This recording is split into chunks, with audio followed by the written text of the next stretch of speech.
ॐ अथ श्रीपञ्चमुख सदाशिवध्यानम् मुक्तापीतपयोदमौक्तिकजवावरणैर्मुखैः पञ्चभिः त्र्यक्षैरञ्चितमीशमिन्दुमुकुटं पूर्णेन्दुकोटिप्रभं शूलं टङ्ककृपाणवज्रदहनान्नागेन्द्रघण्टाङ्कुशान् पाशं भीतिहरं दधानममिता कल्पोज्ज्वलं चिन्तयेत्।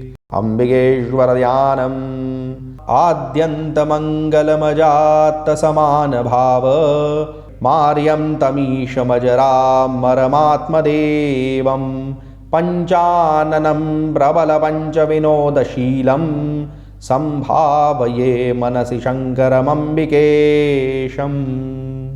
ॐ